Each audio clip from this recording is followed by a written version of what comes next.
fisehoany Jesosy zay natenay ny mpaminaniko mba ampiseho ny fihavanana mifaly tsy mioby amafy fefato gany mpanavotra havy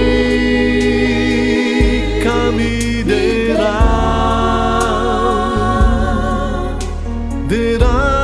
derao io zazai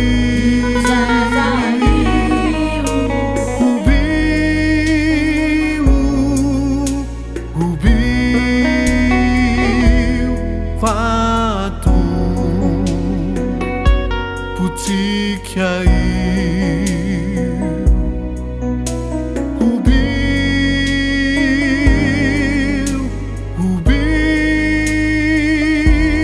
fato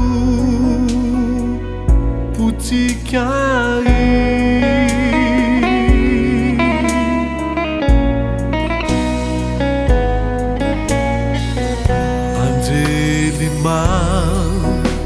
nununi ubitao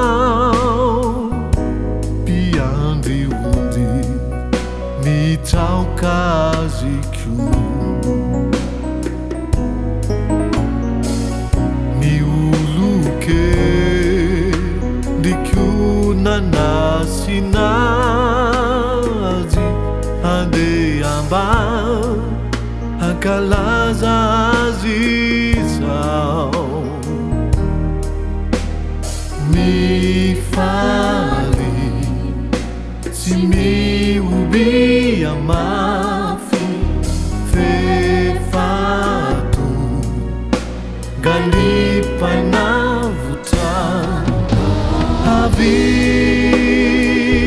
kamidera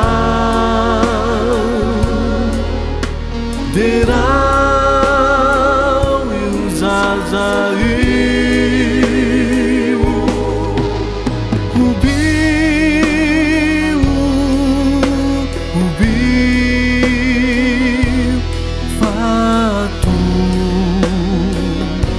putikya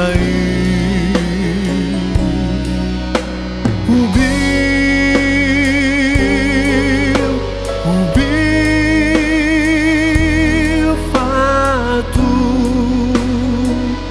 putikya havy kamidera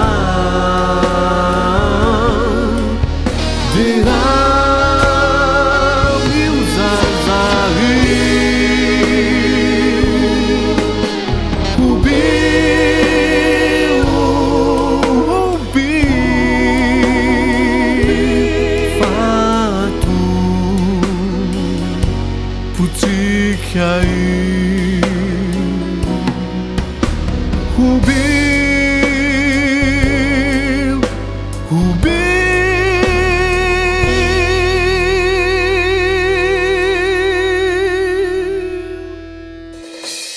fato